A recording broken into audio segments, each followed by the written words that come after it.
विपक्ष के नेता राहुल गांधी ने गौतम अडानी की तत्काल गिरफ्तारी की मांग की है। ये मांग अमेरिकी अभियोजकों द्वारा अडानी और उनके सहयोगियों पर भारतीय अधिकारियों को 250 मिलियन अमेरिकी डॉलर की रिश्वत और धोखाधड़ी का आरोप लगाने के बाद की गई है।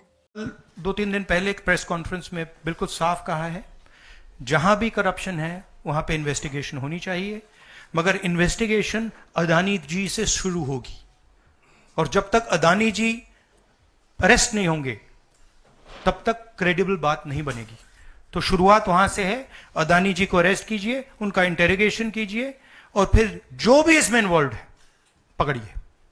और एंड में मैं आपको बता रहा हूं, नरेंद्र मोदी जी का नाम निकलेगा, क्योंकि बीजेपी की पूरी फंडिंग, पूरा फंडिंग स्ट्रक्चर इस व्यक्ति के हाथ में है। इसीलिए प्रधानमंत्री चाहे भी कुछ नहीं कर सकते हैं। एक प्रकार से अडानी जी ने हिंदुस्तान को हाईजैक कर लिया है। हिंदुस्तान अडानी जी के ग्रिप में है, इसलिए उनके हिंदुस्तान के एयरपोर्ट्स, पोर्ट्स, डिफेंस इंडस्ट्री, ये पार्टनरशिप है। एक तरफ नरेंद्र मोदी जी और एक तरफ अडानी जी। और मैं आपको यहां कह रहा हूं कि नरेंद्र मोदी जी अडानी को अरेस्ट नहीं कर सकते हैं। कैपेबिलिटी नहीं है हिंदुस्तान के प्रधानमंत्री की कि वो अडानी जी को अरेस्ट करें, क्योंकि जिस दिन उन्होंने अडानी जी को अरेस्ट किया उस दिन वो भी जाएंगे। हाँ संजीव। इस बीच राहुल गांधी ने प्रधानमंत्री नरेंद्र मोदी के नारे की आलोचना करते हुए कहा कि जब तक मोदी और अडानी एक साथ हैं वे भारत में सुरक्षित हैं। नरेंद्र मोदी जी ने एक नारा दिया, एक हैं तो सेफ हैं। इंडिया में अडानी जी और मोदी एक हैं तो सेफ हैं।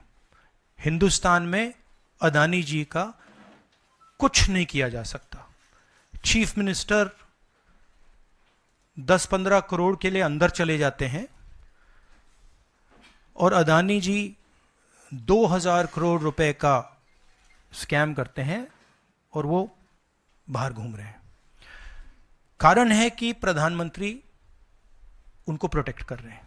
राहुल गांधी ने कहा कि अब ये बिल्कुल स्पष्ट और स्थापित हो चुका है कि अडानी ने भारतीय कानून और अमेरिकी कानून दोनों को तोड़ा है। इसके बाद भी अडानी इस देश में खुले घूम रहा है। प्रधानमंत्री अडानी को बचा रहे हैं। प्रधानमंत्री अडानी के साथ भ्रष्टाचार में शामिल हैं। अब सवाल यह है कि अडानी जी जेल के बाहर क्यों हैं? अगर कोई भी क्राइम करता है तो नरेंद्र मोदी का कहना है वो उसको अंदर कर देते हैं। और ये जो व्यक्ति हैं जिनको अमेरिकन एजेंसी ने कहा है कि इन्होंने क्राइम किया है, और अमेरिकन एजेंसी ने कहा है कि इन्होंने हिंदुस्तान में क्राइम किया है, ब्राइब्स दी हैं, पावर को महंगा बेचा है, ये सब वहां बोला जा रहा है और प्रधानमंत्री यहां कुछ नहीं कर रहे हैं। और मैं आपको बताता हूं कुछ नहीं कर सकते। अगर वो करना भी चाहें वो नहीं कर सकते हैं, क्योंकि वो अडानी जी के कंट्रोल में है। ये मेरा मेन मैसेज देश को ये है। बता दें कि अमेरिकी अभियोजकों ने अडानी और उनके भतीजे पर राज्य बिजली वितरण कंपनियों के साथ सौर ऊर्जा अनुबंध हासिल करने के लिए भारतीय सरकारी अधिकारियों को 2029 करोड़ रुपए रिश्वत देने का आरोप लगाया है। आरोप है कि पैसे 2020 और 2024 में दिए गए। हालांकि अडानी समूह ने इन आरोपों को निराधार बताते हुए इनसे इनकार किया है। उनका दावा है कि वे सभी कानूनी आवश्यकताओं का अनुपालन करते हैं और सभी संभावित कानूनी रास्ते अपनाने की योजना बना रहे हैं, जबकि राहुल गांधी ने भाजपा और अडानी समूह पर जमकर हमला बोला है।